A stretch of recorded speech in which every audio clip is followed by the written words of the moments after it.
बिस्मिल्लाहिर्रहमानिर्रहीम। आज की इस वीडियो में हम डिस्कस करेंगे कि जो पंजाब बोर्ड के नाहम दाहम फ़र्स्ट ईयर और सेकंड ईयर के इम्तहानात 2022 में होंगे, इसका बोर्ड ने जो पेपर का पैटर्न है वो टोटली चेंज कर दिया है और इसका जो ऑफिशियली नोटिफिकेशन है वो भी जारी कर दिया गया है। और ये नोटिफिकेशन आप बोर्ड की किसी भी वेबसाइट पे जाकर ये हासिल कर सकते हैं। इस नोटिफिकेशन को 1 अगस्त 2021 को ऑफिशियली अनाउंस कर दिया गया है।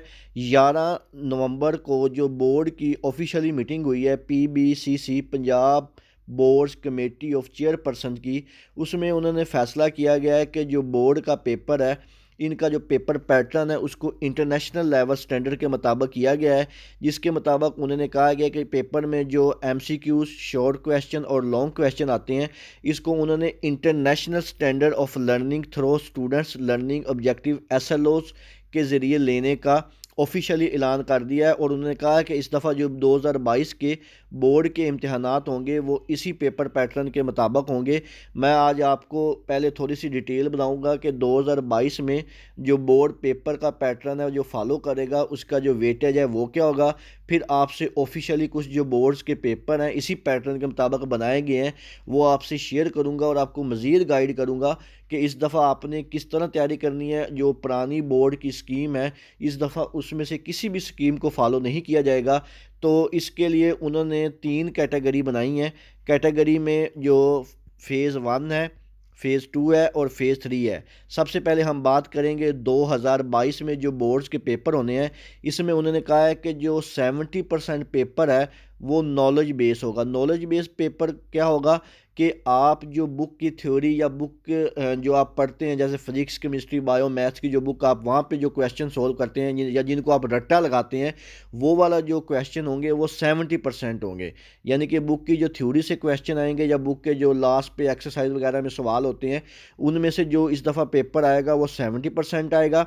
इसके बाद जो 20% पेपर है ये अंडरस्टैंडिंग बेस होगा। अंडरस्टैंडिंग बेस से क्या मुराद है कि जो आपने नॉलेज में, जो आपने थ्योरी में जो चीज़ पढ़ी है उसी उसके आपको कितनी समझ लगी है, यानी कि आपका जो कंसेप्ट है वो किस हद तक क्लियर है, किस हद तक आपको जो आपने वहाँ पे टॉपिक पढ़ा है उसकी आपको कितनी समझ लगी है, उसी की मिलकर थोड़ी सी स्टेटमेंट चेंज करके या थोड़ी सी उसमें चेंजिंग करके कि आपका जो कंसेप्ट है वो कितना क्लियर है। उसमें से जो 20% है आपको ये पूछा जाएगा। उसके बाद जो 10% है वो एप्लीकेशन बेस होगा। एप्लीकेशन बेस क्या होता है कि जैसे आपने फिजिक्स का कोई भी टॉपिक पढ़ा है, जैसे कूलम्स लॉ पढ़ा है, लॉ ऑफ ग्रेविटेशन पढ़ा है, या कोई भी आपने इक्वेशंस ऑफ मोशंस की हैं, कोई भी आपने चीज़ पढ़ी है, न्यूटन्स के लॉ पढ़े हैं, उनकी एप्लीकेशन यानी कि वो आगे रियल लाइफ में किस तरह आगे यूज़ होते हैं। जैसे हम न्यूमेरिकल प्रॉब्लम करते हैं फिजिक्स में, वहाँ पे हमें पता चलता है कि पावर का कहाँ पे यूज़ हो रहा है, न्यूटन्स का लॉ कहाँ पे यूज़ हो रहा है, इक्वेशन ऑफ जो मोशन है वो कहाँ पे यूज़ हो रही हैं। तो उन्होंने कहा है जो 10% क्वेश्चन होंगे वो जो आपने नॉलेज पढ़ा होगा प्लस जो आपको उनके कंसेप्ट क्लियर है, फिर उन्हीं कंसेप्ट की बेस पर उनका जो रियल लाइफ में इस्तेमाल हो रहा है, उनके यानी कि किस किस जगह पे वो इस्तेमाल हो रहे हैं, 10% जो सवालात हैं वो इसमें से आएंगे। इसी तरह जो फ़ेज़ 2 उन्होंने कहा है जिसके इम्तहानात 2023 में होंगे, अब उन्होंने क्या किया है कि जो नॉलेज बेस्ड क्वेश्चन होंगे वो 70 से 50% हो जाएंगे, अंडरस्टैंडिंग वाले 20 से 35% हो जाएंगे और जो एप्लीकेशन वाले हैं ये 10 से 15% हो जाएंगे। इसी तरह जो फ़ेज़ 3 है 2024 में जो बोर्ड के इम्तहानात होंगे उसमें जो नॉलेज बेस यानी कि जो आपने बुक से करने होते हैं वो 30% होंगे, 50% आपके कंसेप्चुअल होंगे यानी कि जितना आपका कंसेप्ट होगा, आपको उस टॉपिक की कितनी समझ है उससे रिलेटेड होंगे, और 20% जो क्वेश्चन होंगे वो आपके एप्लीकेशन बेस होंगे कि उनका जो रियल लाइफ में उनका कहाँ कहाँ पे इस्तेमाल है। ठीक है। इसके अलावा उन्होंने ये भी कहा है कि जो वेटेज है वो जो बोर्ड का पहले पेपर पैटर्न है उसी के मुताबिक होगा, यानी कि 20% जो होते हैं वो एमसीक्यूज होंगे, 50% शॉर्ट क्वेश्चन होंगे और 30% जो है वो लॉन्ग क्वेश्चन आएंगे। अभी जो 2022 में भी आपका बोर्ड का इम्तिहान होना है नाहम दाहम फर्स्ट ईयर और सेकंड ईयर का, उसमें भी बिल्कुल यही पेपर पैटर्न फॉलो किया जाएगा। ये ऑफिशियली बोर्ड की तरफ से जारी करदा नोटिफिकेशन है, इसको आप किसी भी बोर्ड की वेबसाइट पर जाके इसको देख सकते हैं। ये जो मैंने डाउनलोड किया है ये मैंने बहावलपुर की जो ऑफिशियली बोर्ड की 22 की वेबसाइट है ये मैंने वहाँ से डाउनलोड किया है। ये बेसिकली बहावलपुर भी जो है ये पंजाब में ही आता है। तो जो टोटल पंजाब का बोर्ड का पेपर पैटर्न है वो सेम ही होता है। तो ये उन्होंने अपनी वेबसाइट पे ऑफिशियली नोटिफिकेशन ये दिया हुआ है, ये आप वहाँ पे जाके देख सकते हैं। अब मैं आपके साथ डिस्कस करता हूँ कि जो बोर्ड के कुछ पेपर पैटर्न से रिलेटेड इसी तरह के जो कुछ सैम्पल पेपर है वो मैं आपके साथ डिस्कस करता हूँ कि किस तरह आपका जो बोर्ड का वो पेपर है किस तरह आएगा। ये मेरे पास जमात दाहम का एक उर्दू का सैम्पल पेपर है जो 2022 में आपको पेपर होगा। इसमें क्या होगा कि हिस्सा अव्वल के कुल 50 और हिस्सा दोम के कुल 30 नंबर है, यानी कि ये टोटल जो आपका पेपर है ये आपका 80 मार्क्स का है। 20 मार्क्स के इसमें से एमसीक्यूज होंगे, तो ये जो उर्दू का पेपर है ये 100 मार्क्स का हो जाएगा। इसके लिए जो वक़्त है वो 2 घंटे है, सवालिया पर्चा है। तो तमाम सवालात के जवाबात कापी पर तहरीर की, यानी कि जो आपको शीट मिलेगी आपने इसके जो तमाम आंसर है वो वहाँ पे लिखने हैं। इसमें हिस्सा अव्वल जो कि टोटल 50 नंबर का, इसमें जो सवाल नंबर 1 है वो कुछ इस तरह से होगा कि आपको एक पैराग्राफ दिया होगा। जिस तरह आप इंग्लिश में आपको एक कंप्रीहेंशन दी जाती है, आप उसको पढ़ के फिर आगे क्वेश्चन के आंसर देते हैं, इसी तरह आपको एक पूरा एक पैराग्राफ दिया जाएगा। इसको आपने अच्छी तरह से पूरे पैराग्राफ को पढ़ना है। वर्क उल्टे यानी कि इसके दूसरे पेज भी है, अब ये उसका दूसरा पेज है।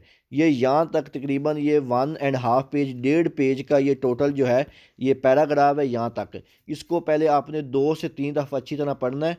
पढ़ने के बाद ये फिर उसमें से मज़ीद आगे 10 सवाल बनाएंगे हैं, और हर सवाल के किसी के 5 नंबर हैं, किसी के 3 नंबर हैं, जो थोड़ा सा लेंथी सवाल है उसके 7 नंबर भी हैं। ये टोटल 10 सवाल हैं। नेक काम से मुराद कौन से अमाल है, चंद ऐसे अमाल की मिसालें दी हैं, यानी कि लाजमी नहीं कि जो पैराग्राफ है सारे उसी में से आएँ, ये उसमें से भी आगे कंसेप्चुअल कुछ सवाल पूछेंगे हैं जो आपने उनको पढ़ के इन सवालात के अच्छी तरह जवाब देने हैं। इसके बाद इसका जो हिस्सा दोम है जो कि 30 नंबर का है, इसमें उन्होंने कहा कि 10 झैल मौज़ूआत में से किसी एक का इंतखाब करते हुए मजमून लिखे जो कम अज़ कम 350 से 400 अल्फाज पर मुश्तमल हो। यानी कि नीचे ये आपको 3 टॉपिक दिए हुए हैं, कह रहे हैं कि इन तीनों टॉपिक में से किसी एक के ऊपर आपने मजमून लिखना है, और जो मजमून की लेंथ है वो 350 से लेकर 400 अल्फाज पर मुश्तमिल होनी चाहिए, और इन्हीं तीनों में से आपने एक मजमून को लिखना है, और ये जो मजमून है ये 30 मार्क्स का होगा। ये था आपका उर्दू का जो बोर्ड पेपर है, इस तरह का आपको फॉलो किया जाएगा। इसके बाद हम बात करते हैं, ये फ़िज़िक्स का एक पेपर है, सैम्पल पेपर है। इसमें क्या उन्होंने कहा गया है कि इसमें कुछ आपको शॉर्ट क्वेश्चन दिए गए, जैसे OR गेट की शक्ल बनाएं और ट्रुथ टेबल लिखिए। एक जहाज़ हवा में उड़ते हुए मुस्बत चार्ज हो जाता है क्योंकि ये दाती सतह से ज़रात खारिज करता है, दाती सतह से खारिज होने वाले ज़रात के नाम लिखिए।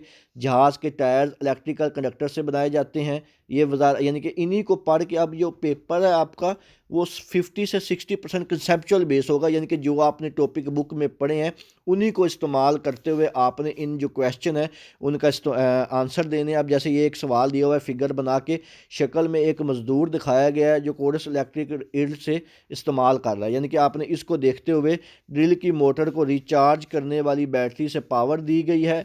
बैटरी की इलेक्ट्रोमोटिव फोर्स 18 वोल्ट है, जबकि ड्रिल इस्तेमाल की जाती है तो मोटर की पावर 450 वाट है।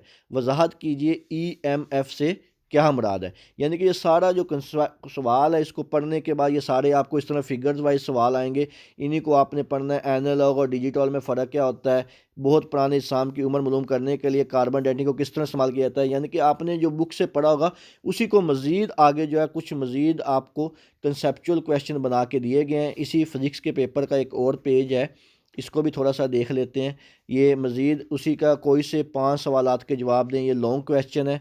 ठीक है, एक आम आँख नज़दीकी पावर जिस्म से लाइट फोकस कर सकती है। इस सवाल में आप कोरिना से रोशनी के रिफ्रैक्शन को नज़रअंदाज कर सकते हैं, जैसे कि एक शक्ल में दिखाया गया है।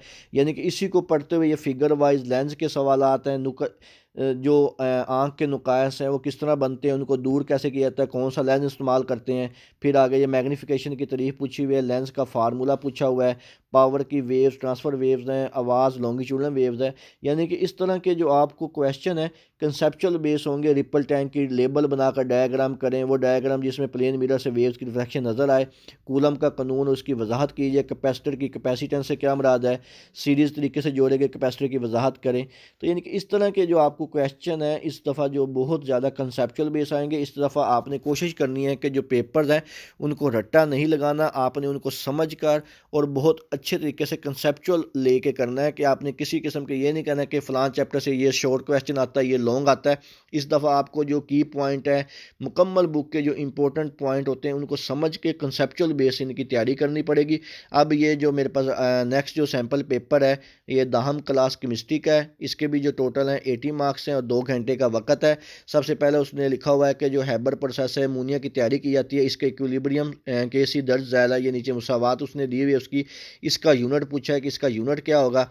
इसके बाद इसकी रिएक्शन की पेशगोई, रिएक्शन कांस्टेंट क्यूसी है, इसकी दर्ज ज़ैल वैल्यू मालूम कीजिए, क्यूसी वैल्यू, ये सारी आगे फिर कुछ इक्वेशन बना के उसी के मुताबिक, यानी कि आपने बुक में जो चीज़ पढ़ी है उसी को मज़ीद आगे उसने डिटेल में कंसेप्चुअल बेस पूछा है कि स्टूडेंट का रट्टा है कि वाकई उसके जो कंसेप्ट हैं वो क्लियर है। इस तरह ये नेक्स्ट जो क्वेश्चन दिया हुआ है, सल्फ्यूरिक एसिड कारों की बैटरी में बतौर इलेक्ट्रोलाइट इस्तेमाल किया जाता है। सल्फ्यूरिक एसिड के मज़ीद 2 इस्तेमाल लिखिए, ठीक है। एक इस्तेमाल उसने बता दिया कि कारों की बैटरी में मज़ीद आगे उसने 2 मज़ीद और पूछ लिए हैं। इसी तरह ये नेक्स्ट नीचे कुछ और सवाल दिए हुए हैं, यानी कि इन्हीं को आपने देखते हुए इनके जो मज़ीद हैं इनके आपने आंसर करने हैं। ये मेरे पास मज़ीद कुछ और केमिस्ट्री का पेपर है जो उसी के सवाल आता है।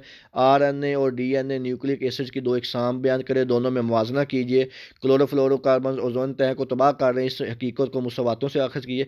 यानी कि आपने अक्सर जो सवाल हैं वो बुक से पढ़े होते हैं, लेकिन आपको पता नहीं होता कि इसका आंसर कहाँ से शुरू करना है। तो इसलिए आपको इस दफ़ा जो आपने जो तैयारी है उसको अच्छी तरह समझ के और सही करनी है। फिर ही आपको जाके जो इनके नंबर हैं, ये 2-2 नंबर के लिए आपको इनका काफ़ी डिटेल में आपको इनका इसका बताना होगा, फिर ही ये जाके आपको इसके 2 नंबर मिलेंगे। तो ये केमिस्ट्री का जो है ये मुकम्मल पेपर था।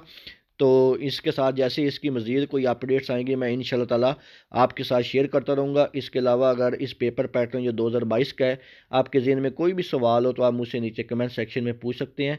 दुआओं में याद रखिएगा। जज़ाकल्लाह। अल्लाह हाफ़िज़।